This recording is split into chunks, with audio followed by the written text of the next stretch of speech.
안녕하세요. 라이프노트입니다. 오늘은 또 재밌는 기사거리가 있어서 한번 갖고 와봤는데요. 바로 정년에 관한 이야기인 것 같아요. 정년 65세 논의를 하고 있다고 해요. 국가에서. 원래 정년이 63세였는데 65세로 변경하자 뭐 이런 논의인데 실제로는 50세부터 일자리가 없는데 무슨 정년 논의냐 뭐 이런 주제의 글이었던 것 같습니다. 한국에서 나이는 숫자가 아니라고 합니다. 오히려 벽이 된다고 하는데요.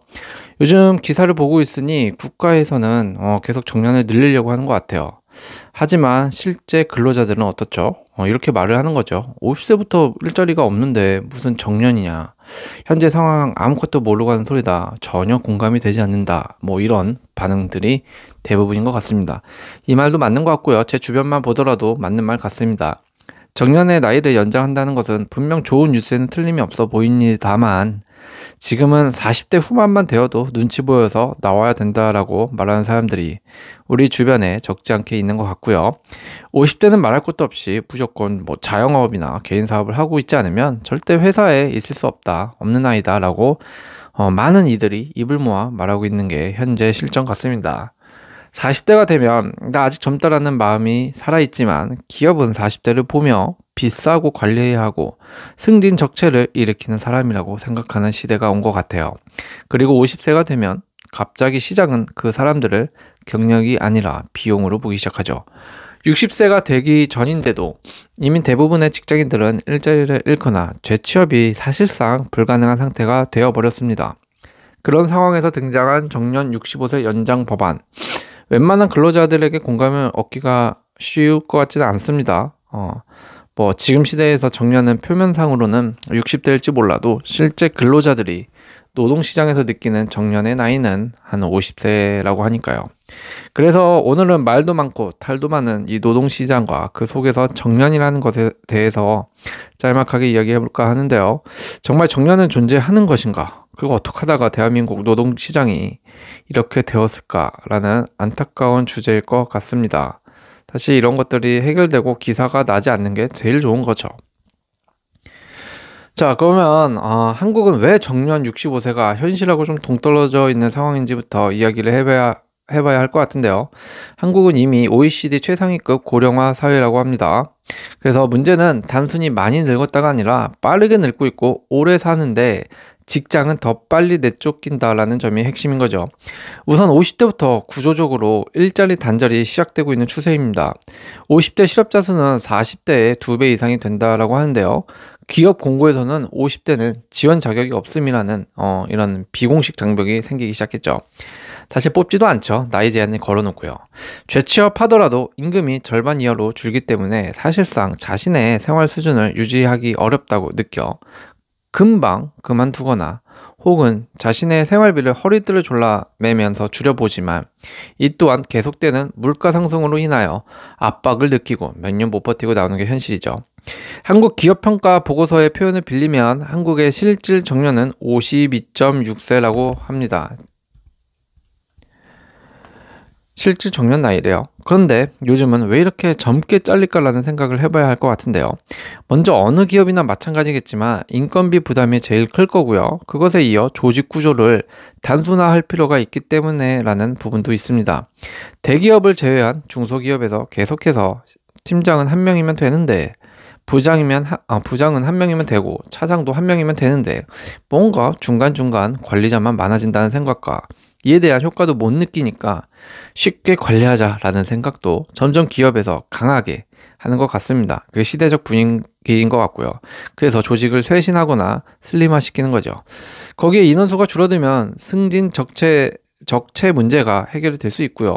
무엇보다도 디지털화, AI 시대가 되다 보니까 어떤 업무에 있어서 뭐 예전 담당자가 한번 뚫어놓은 노력이나 방법들에 대해서 뭐 숙련이나 재학습을 위해서 높은 비용을 주고 새로운 사람을 고용할 필요가 없어지고 있는 것들의 이유들이 있을 겁니다.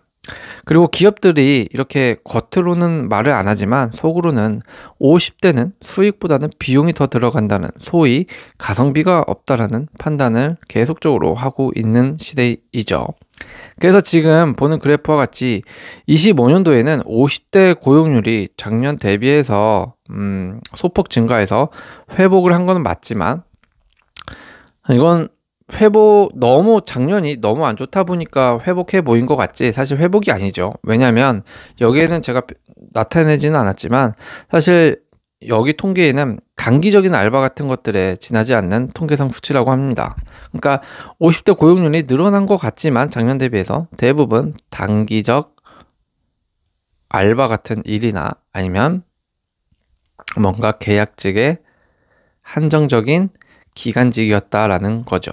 그러니까 표면상으로는 늘어난 것 같지만 실질적으로 50대 고용률이 늘어난 건가 싶기도 한 겁니다. 이 법안이 나오자 가장 먼저 환영한 건 장년층 노동자들이 아니었나 생각이 듭니다. 하지만 기업들의 반응은 간단하죠. 노동자들은 환영하지만 기업은 환영할 수 없는 답이죠. 정년 65세. 이거는 이미 정해놨다. 정년을 늘리면 기업 입장에서는 우리는 더 빨리 젊은 인력 위주로 뽑을 거야 라는 생각을 하게 될 겁니다.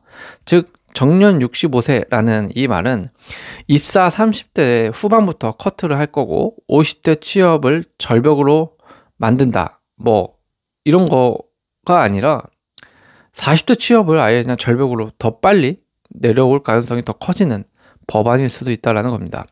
그러니까 정년 65세 늘리는 게 이제 근로자 입장, 국가 입장에서는 굉장히 대단하게 무언가를 해놓은 일 같지만 사실상 기업 입장에서는 이거는 그냥 50대 취업 막아버리고 40대 취업도 막자. 그냥 30대부터 뽑자.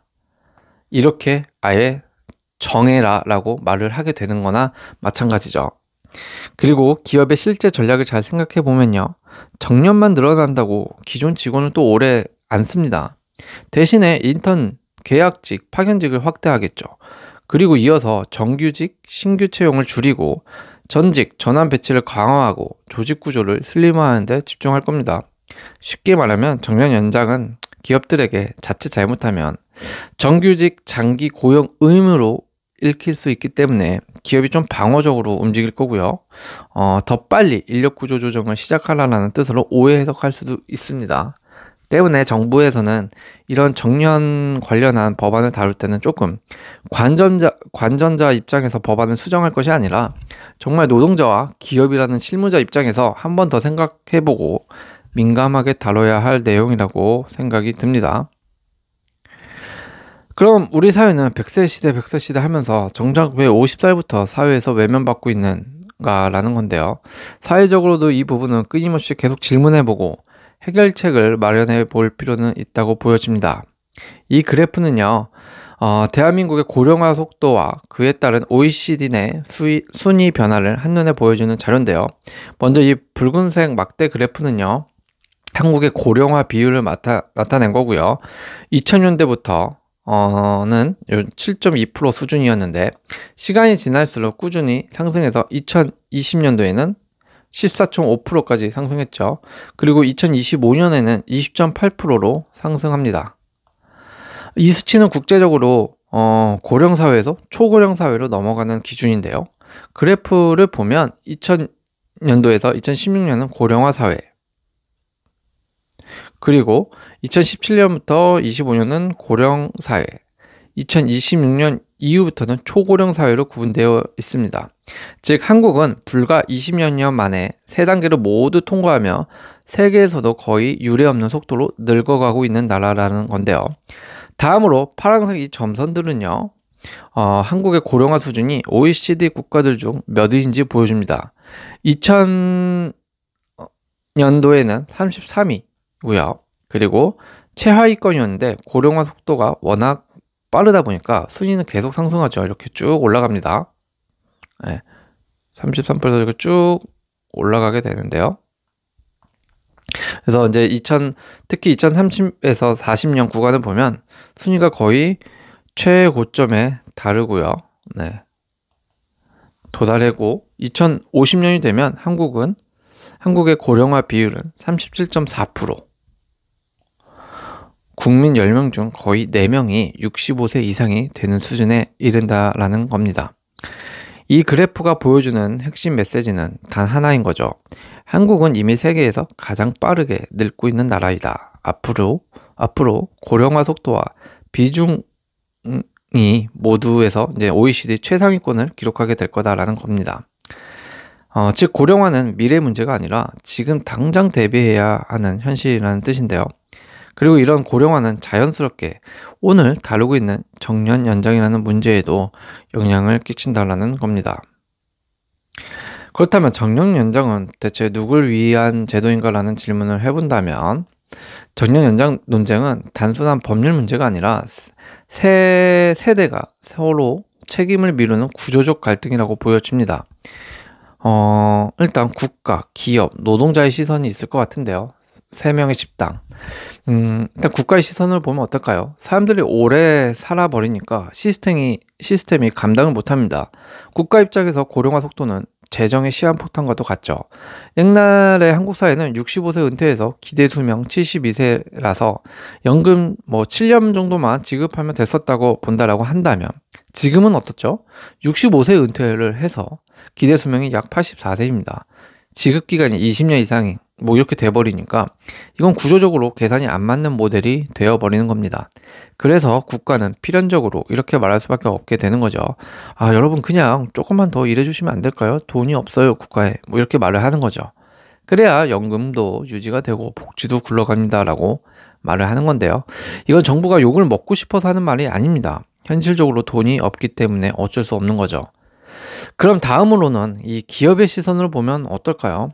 이건 앞서 말씀드린 것과 같이 답변이 이미 정해져 있습니다. 기업은 아주 간단한 계산을 하게 되죠. 국가가 말하는 65세 정년은 기업 입장에서는 고정비가 증가합니다. 이것을 의미하기 때문에 빨리 내보내려고 하겠죠. 한국 기업은 일본이나 유럽처럼 연차가 쌓일수록 생산성도 함께 쌓이는 구조가 아닙니다. 한국은 속도전이고 유연한 인력 구조를 선호하죠. 그러니 정년이 늘어나면 조직 구조를 최대한 가볍게 만들려고 할 겁니다. 마지막으로 노동자의 시선으로 보면 어떻게 될까요? 법으로 65세까지 보장한다 해도 현실에서는 50대는 이미 시장에서 밀려나고 있는 시대가 왔다고 했죠. 52세 전후로 실질적으로 정년이 정해져 있고요. 사실 재취업 시 임금은 40% 이상 감소가 되고 있고요. 새로운 산업의 진입장벽은 점점 높아지죠. 거기에다가 AI, 자동화가 빠르게 업무 대체를 하고 있으니까 더 설 곳이 없어집니다. 그래서 근로자들은 또 이렇게 말을 하는 거죠. 정년 65세를 만들어줘도 우리가 그 나이까지 회사에 어떻게 다닐 수 있나요? 다니게 해줄 건가요? 그것도 아니면 전년 연장 논의가 무슨 필요해요? 라는 거죠. 특정 직업에 한정된 일부 정말 보수적인 그런 대기업 집단이 아닌 이상은 대부분 65세까지 정년을 채우기가 어렵다라는 말로 해석이 됩니다. 그럼 이 정년 논의를 하는 질문의 진짜 의도를 알아볼 필요가 있을 것 같은데요. 왜냐하면 국가, 기업, 노동자 이 세 집단이 모두 다른 곳을 바라보고 향해 나아가고 저는 있다라고 좀 보이는데요. 사실 이 세 곳의 집단이 바라보고 있는 곳이 다르다면 정년이든 그 외의 문제들도 논의 하나하나 제자리 걸음만 될 겁니다. 현재 대한민국 노동시장의 이 상황을 좀 도시로 비유하면 이럴 것 같아요. 일단 국가는 어떻죠? 국가는 아직도 옛날에 갇혀 있습니다. 도시로 따지면 국가는 지금 현재 1980년대 버스 시간표를 들고 있는 거고요. 기업은 2025년식 전기 자동차로 움직이고 있는 거고요. 개인은 어떨까요? 근로자들은 100세 시대를 향해 도보로 장거리 여행을 하고 있다. 이렇게 보시는 게 맞을 것 같습니다. 너무 다 속도가 다르죠. 세 집단이 서로 다른 방식으로 다른 속도로 이동을 하는데 같은 도로를 쓰다 보니까 교통체증이 생길 수밖에 없는 겁니다. 마찬가지로 한국의 인구, 정년, 일자리 문제도 세 집단의 생각과 방식이 서로 충돌하는 거대한 사회적 정체 현상이나 다름없다고 보여집니다. 정년 연장 논쟁에서 우리가 정말 물어야 할 질문은 이거 같아요. 한국 사회의 세 집단의 이 시야를 어떻게 하나로 모두 묶을 것인가? 하나로 묶는 게 관건인 것 같아요. 정년을 60으로 하든 65세로 하든 상관이 없습니다. 지금 문제의 본질은 변하지 않기 때문이죠. 진짜 해결책은 50대 이후에도 배우고 전환할 수 있는 구조, 나이를 먹어도 경력이 가치가 되는 산업 생태계를 만들고 오래 일해도 개인이 지속 가능한 리듬의 삶, 이런 게 필요한 것이죠. 그리고 이 세 가지가 갖춰질 때 비로소 정년 문제는 자연스럽게 해소되기 시작한다고 봅니다. 이것은 이제 대한민국에서 한참 일하는 35세부터 64세 중장년층 1035명 대상으로 조사를 해본 건데요. 현재 대한민국에서 노후 준비는 얼마나 되어 가고 있고 이들의 재정이나 정신적 건강 상태는 어떤지를 확인해 볼 수 있는 통계를 가져와 봤습니다. 여기 통계를 보면 일단 은퇴 준비가 얼마나 돼 있냐라는 점수로 놓고 보면 평균이 55점, 반뿐이 안 돼 있다라는 겁니다. 일단 다른 부분에 있어서는 점수가 높은데요. 건강 관계는 잘 준비되어 있지만 정작 노후의 핵심인 돈, 자산, 시간은 매우 부족하다라고 보여지죠. 이게 평균을 다 깎아먹어서 노후 준비를 55점, 반뿐이 못했다라는 응답이 있는 것 같고요. 노후, 취미, 여가 활동의 대비는 어떠한가라고 물어봤더니 대부분 대한민국의 5, 60대는 여가 취미가 일시적이고 단발적이며 은퇴 이후 남는 시간을 어떻게 보낼 것인가에 대한 고민이 부족해 보입니다. 그리고 여가 생활을 함께 즐기는 대상은 누군가라는 응답을 보면요. 가족은 별로 배우자 없고요. 거의 없다라는 응답이 대부분이었습니다. 그러니까 이 말은 은퇴 후 여가 생활을 같이 할 사람이 없다는 뜻이고 관계망이 좁아지고 여가 활동이 고립될 가능성이 크다는 신호 같습니다. 그러니까 이 표는 중장년층의 현실을 그대로 보여준 것 같아요. 노후의 가장 핵심적인 재정 준비가 매우 부족하다는 거. 그리고 이에 더해서 취미 준비도 충분하지 않다라는 점이고 더 놀랄 팩트는 은퇴 후 함께 할 시간이 없다라는 게 고립 위험이 높아지고 있다라는 게 가장 위험 신호인 것 같아요. 그래서 그런지 요즘 들어 기사를 보면 또 고독사가 늘어나고 있다라고 하던데 그런 이유에 한몫을 하는 것 같습니다. 안타까움이 큰데요. 건강 관계는 높은 점수를 받고 있지만 경제 여가가 너무나 취약해서 건강하게 오래 살지만 즐길 것도 없고 돈도 부족한 딜레마에 놓여 있다는 뜻으로 보여지는 통계입니다. 즉 한국 사회의 은퇴 준비는 건강 관계는 준비되어 있으나 삶의 질을 결정하는 핵심 요소인 이런 돈, 활동, 사람 관계가 비어 있다라는 결론으로 시닫게 되는 것 같습니다. 오늘의 결론은 사실 정년 연장이 아닐 것 같아요. 정년을 연장하느냐 마느냐는 사실 겉이야기인 것 같고요. 본질을 들여다보면 50대 생태계가 무너져 버린 것이 문제다라는 거죠. 한국은 50대 이후가 너무 위험하고 힘든 나라다라고 느껴지는 것 같아요. 그렇게 실제로 그렇게 흘러가고 있죠. 일자리는 너무 불안하고요. 실업 후 재취업 거의 불가능에 가깝죠.